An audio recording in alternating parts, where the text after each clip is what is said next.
तो पीटीटी की काउंसलिंग दोबारा होगी। कम से कम कितने नंबर वालों को कॉलेज मिलेगी, सीट अलॉटमेंट में देरी क्यों, किसको फायदा किसको नुकसान, इस पर बात करेंगे। सबसे बड़ी खबर आज ये चल रही है कि पीटीटी की काउंसलिंग दोबारा होगी। मैं आपको समझा देता हूँ, ये दोबारा नहीं होगी, दूसरे फेज में होगी। देखिए क्या हो रहा है अभी कि क्या हुआ है। अभी जो आज न्यूज़ आई है वो भी मैं दिखाऊंगा आपको कि यहाँ पर देखिए 2 वर्षीय पाठ्यक्रम में मतलब पीटीटी 44.64% अभ्यर्थी काउंसलिंग से दूर, 3,80,000 में से 1.69 लाख ने ही भरी कॉलेज चॉइस। ये न्यूज़ आई है। इसके बाद में एक बड़ा अपडेट ये आ रहा है, यहाँ पर आप देखिए ये वाली अपडेट। इस अपडेट को थोड़ा सा ध्यान से देखिए।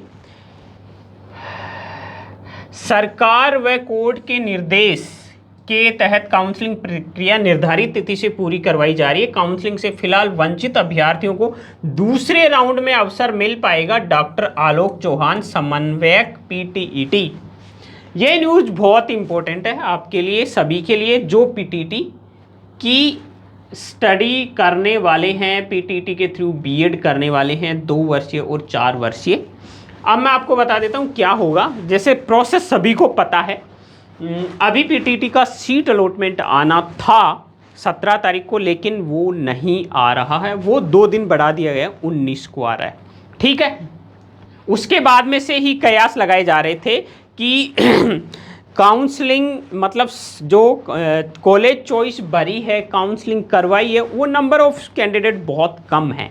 पहले से ये अंदाज़ा लगाया जा रहा था, पिछली बार भी ऐसा ही हुआ था, जो लास्ट ईयर था उसमें भी सेकंड फेज की काउंसलिंग हुई थी। तो देखिए अभी मैं आपको समझा देता हूँ कि अभी जो चल रहा है वो काउंसलिंग फेज फर्स्ट चल रहा है। फिर अगर इस बार सीटें खाली रह जाती, खाली तो रहेंगी ये तो श्योर है, क्योंकि अपडेट आ चुका है। समन्वयक हैं जो पीटीटी के, उन्होंने बोल दिया है कि दूसरा फेज जारी किया जाएगा। ये सारा प्रोसेस कंप्लीट हो जाने के बाद में फेज 2 होगा। ध्यान ये रखना है कि जिन्होंने काउंसलिंग नहीं करवाई है वो आगे के लिए तैयार रहे। ये जो फर्स्ट फेज ऑफ काउंसलिंग और सीट अलॉटमेंट है और फिर कॉलेज अलॉटमेंट है, उसके बाद में फाइनल आपका एडमिशन हो जाएगा। उसके बाद में फेज 2 का शेड्यूल जारी किया जाएगा कि कितनी सीटें बच गई हैं, उसके अकॉर्डिंग। तो काउंसलिंग दोबारा नहीं होगी, काउंसलिंग दूसरे फेज में काउंसलिंग होगी। इस चीज़ को समझिए। ये सारा सब कुछ कंप्लीट हो चुका है। इसमें जिन्होंने काउंसलिंग करवाई, कॉलेज चॉइस फील किया, वो सारा का सारा काम इसी तरह से होगा, डेट के अकॉर्डिंग ही होगा। तो समझने वाली बात ये है कि फेज 2 की काउंसलिंग होगी, ये श्योर हो चुका है, क्योंकि कॉलेज में सीटें हैं वो खाली जाएंगी। तो सबसे बड़ी बात है कि अगर आपके पासिंग मार्क्स हैं और पासिंग मार्क्स से अच्छे मार्क्स हैं तो आप इस बार पीटीटी कर लोगे। फर्स्ट में नहीं तो सेकंड में कर लोगे, क्योंकि 1.5 लाख सीटें हैं और 1,70,000 ने चॉइस भरी है, तो बहुत कम ही आंकड़ा है। अभी तो बीएसटीसी का रिजल्ट आना बाकी है। लोगों के अगर अच्छे मार्क्स उधर आ रहे हैं, गर्ल्स के अच्छे मार्क्स उधर आ रहे हैं, तो वो उस एरिया में भी चली जाएंगी, तो भी कंपटीशन और कम हो जाएगा। तो आपको कट ऑफ के बारे में तो अब सोचना ही नहीं है। इसके लिए एक और विस्तृत वीडियो हम बनाएंगे 1-2 दिन में कि कट ऑफ क्या रह सकती है। बीएसटीसी का रिजल्ट आ जाने दो बस आप, तो उसके बाद में हम बता देंगे कि अगर उससे पहले आ जाता है, जैसे काउंसलिंग चल रही थी, उसके सीट अलॉटमेंट के जस्ट आसपास आ जाता है, तो हम एक और वीडियो बनाएंगे, उसमें बता देंगे कि कितना और कंपटीशन कम हो रहा है उसके लिए। क्योंकि 50% वाला मुद्दा भी छाया हुआ है। जो गर्ल्स हैं वो बीएसटीसी की तरफ मूव हो रही है लेवल फर्स्ट में 50% का आरक्षण दिए जाने के बाद में।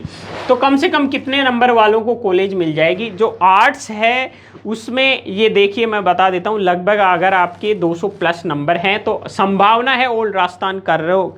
अगर ओल्ड राजस्थान से आपने चॉइस फील किया है तो आपका नंबर आ ही जाएगा आर्ट्स में 2 ईयर में। तो ये है। इसके अलावा और भी जो सारी चीज़ें हैं वो मैं आपको बता दूंगा। टेलीग्राम चैनल हमारा ज्वाइन कर लीजिए। अगर आपने टेलीग्राम चैनल अभी ज्वाइन नहीं किया, वीडियो डिस्क्रिप्शन में लिंक दे दिया गया है और चैनल के डिस्क्रिप्शन में भी लिंक दे दिया गया है। अब चलते हैं उस सारी खबर पर जिसमें ये बताया गया है कि क्यों सेकेंड फेज की काउंसलिंग होगी। इसमें एक और चीज़ और है, देखिए सबसे बड़ी बात एक और है, रिजल्ट में देरी से काउंसलिंग से दूरी। क्या हो रहा है, जेएनवीयू का इसमें दे रखा है, लेकिन और भी कुछ यूनिवर्सिटी हैं जिनका रिजल्ट अभी नहीं आया है, पेंडिंग पड़ा है। एक्सपर्ट की माने तो जेएनवीयू सहित प्रदेश के अधिकतर विश्वविद्यालयों में अब तक यूजी व पीजी के अंतिम वर्ष के परिणाम जारी नहीं हुए हैं। ऐसे में रिजल्ट नहीं होने के कारण स्टूडेंट ने काउंसलिंग प्रक्रिया के लिए रजिस्ट्रेशन नहीं करवाया है। तो ये एक बड़ा मुद्दा है जिसके कारण सेकेंड फेज की काउंसलिंग होगी। तो ये है अभी तक का लेटेस्ट अपडेट कि क्या होना है।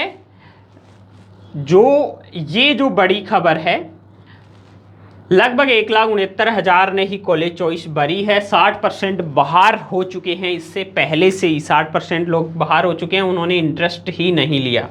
तो ये अपडेट आपको हमने दे दिया है।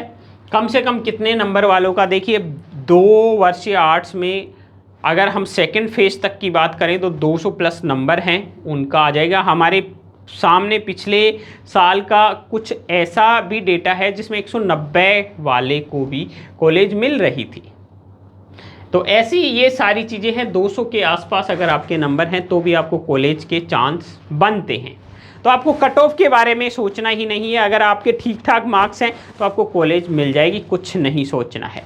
तो ये है सारी अभी तक की अपडेट। अभी मैं आपको एक और चीज़ बता देता हूँ, पीटीटी से जुड़ी हर एक लेटेस्ट अपडेट के लिए आप हमारी वेबसाइट आरके अलर्ट को गूगल में सर्च कर लीजिए और सबसे ऊपर वाली लिंक पर क्लिक करके आप पीटीटी और बीएसटीसी से जुड़ी हुई हर एक जानकारी देख सकते हैं।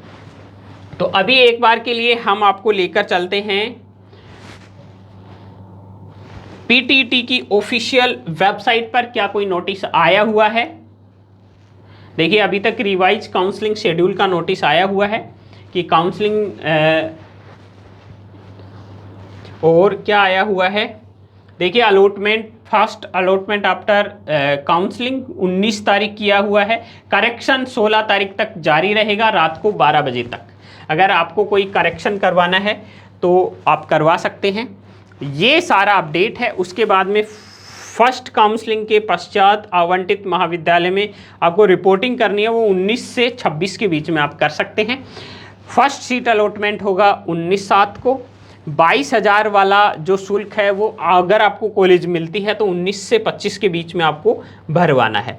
अपवर्ड मूवमेंट हेतु तो ऑनलाइन आवेदन करना है, वो 21 से 26 तक रहेगा। अपवर्ड मूवमेंट का मतलब सीधा सीधा सा है, आप अप करना चाहते हो आपने जो चॉइस भरी है उसको अप करना चाहते हो। मान लीजिए आपने 1 से 10 तक चॉइस भरी है, अब आपको जो अलॉटमेंट हुआ है वो आपकी चॉइस के अकॉर्डिंग नहीं हुआ है, तो मान लो आपकी 10वें नंबर पे कॉलेज आई है, उसको अप करना चाहते हो 9वें, 8वें, 7वें ऐसे नंबर पे, तो वो अपवर्ड मूवमेंट है।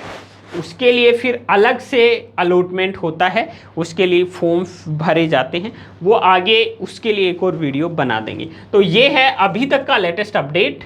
हमने लेटेस्ट अपडेट भी खोल के दिखा दिया है कि क्या नया अपडेट आया है पीटीटी की तरफ से। VMOU ये एग्ज़ाम करवा रहा है। तो टेलीग्राम चैनल को अभी तक ज्वाइन नहीं किया तो अभी कर लीजिए। वीडियो को लाइक कर दीजिए, आरके अलर्ट चैनल को सब्सक्राइब कर लीजिए। बाकी पीटीटी और बीएसटीसी से जुड़ी हुई हर एक जानकारी के लिए आप हमारी वेबसाइट पर भी विजिट कीजिए rkalert.in। मिलते हैं एक और वीडियो में। अगर आपका कोई कन्फ्यूजन है तो कमेंट करके हमें ज़रूर बताइए।